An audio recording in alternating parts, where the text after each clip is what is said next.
নগাঁৱৰ অঞ্জুমান টাউন ঈদগাহত সমূহীয়া নামাজ সম্পন্ন। নগাঁৱৰ অঞ্জুমান টাউন ঈদগাহত পবিত্ৰ ঈদ উল আজহাৰ সমূহীয়া নামাজ সম্পন্ন কৰা হয়। উল্লেখ্য যে টাউন ঈদগাহত ধুবুৰী লোকসভা সমষ্টিৰ সাংসদ ৰকিবুল হুছেইন উপস্থিত হৈ সমূহীয়া নামাজ সম্পন্ন কৰে। উল্লেখ্য যে সাংসদ ৰকিবুল হুছেইনৰ লগত নগাঁও লোকসভা সমষ্টিৰ সাংসদ প্ৰদ্যুৎ বৰদলৈ উপস্থিত থাকি পবিত্ৰ ঈদ উল আজহাৰৰ শুভেচ্ছা জ্ঞাপন কৰে।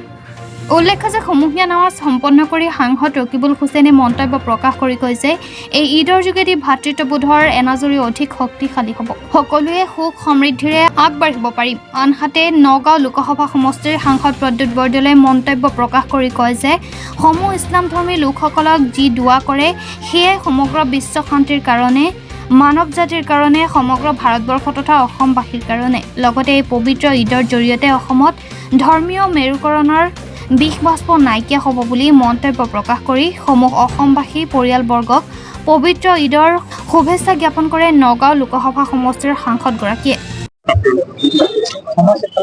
আঞ্জুমানে নগাঁও টাউন ঈদগাহ কমিটি এটা ঐতিহ্যপূৰ্ণ অনুষ্ঠান, বহু অসমৰ পুৰণি অনুষ্ঠান। এই পবিত্ৰ ঈদৰ ময়দানৰ পৰা মই সকলোলৈকে ঈদ মুবাৰক জ্ঞাপন কৰিছোঁ। সমূহ নগাঁও জিলাবাসী ৰাইজ, সমূহ ধুবুৰী লোকসভা সমষ্টিৰ ৰাইজ, অসমবাসী ৰাইজ, আমাৰ দেশবাসী ৰাইজ, বিশ্ববাসী ৰাইজত অসমৰ বহু মানুহ জড়িত হৈ আছে, সকলোকে ঈদ মুবাৰক জ্ঞাপন কৰিছোঁ আৰু আশা ৰাখিছোঁ যে এই ঈদৰ যোগেদি আমাৰ সকলোৰে মাজত ভাতৃত্ববোধৰ এনাজৰীডাল আৰু অধিক শক্তিশালী হ'ব, সকলোৱে আমি মিলা প্ৰীতিৰে থাকিব পাৰিম আৰু নিজৰ ল'ৰা ছোৱালীৰ আমাৰ শান্তি হ'ব, বেমাৰ আজাৰবিলাক আমাৰ নাইকিয়া হ'ব আৰু আমি সকলোৱে সুখে সমৃদ্ধিৰে আগবাঢ়িব পাৰিম।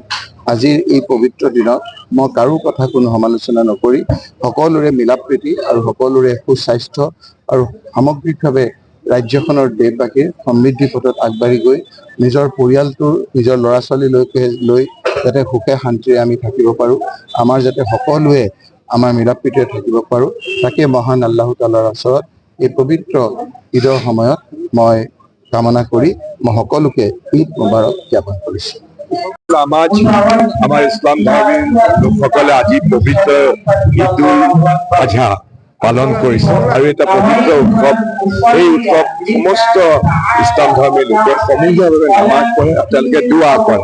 দুৱা মানে সমস্বৰে একেলগে তেওঁলোকে প্ৰাৰ্থনা কৰে আৰু এই প্ৰাৰ্থনাৰ বৰ ডাঙৰ শক্তি আছে, কাৰণ সমূহীয়া নামাজত এখেতসকলে ইমান নিষ্ঠাৰে সৈতে যেতিয়া দোৱা কৰিব আৰু তেওঁলোকে দোৱা কৰে কিহৰ কাৰণে? বিশ্ব শান্তিৰ কাৰণে, মানৱ জাতিৰ কল্যাণৰ কাৰণে, ভাৰতবৰ্ষৰ ভাৰতবাসীৰ মংগলৰ কাৰণে আৰু বিশেষকৈ অসমৰ মংগলৰ কাৰণে।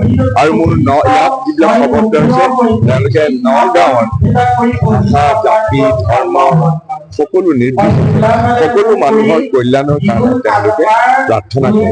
ময়ো আজি এই পবিত্ৰ ঈদ উল আজহা, এই উৎসৱৰ পবিত্ৰ ঈদৰ এই মুহূৰ্তত আহি মই সকলোকে মোৰ ঈদৰ শুভেচ্ছা জনালোঁ আৰু মই প্ৰাৰ্থনাত দূৰৰ পৰা মই নমস্কাৰ জনাইছোঁ আৰু মই আশা কৰিছোঁ যাতে আমাৰ দেশত, অসমত এই ধৰ্মীয় মেৰুকৰণৰ ৰাজনীতিৰ যিটো বীজবাষ্প, সেই বীজবাষ্প আঁতৰাব পাৰিম আৰু এই সমূহীয়া নামাজৰ সকলোকে শুভেচ্ছা জনাই তেওঁলোকৰ পৰিয়ালবৰ্গ, অসমবাসীৰ পৰিয়াল সকলোৰে মংগল কামনা।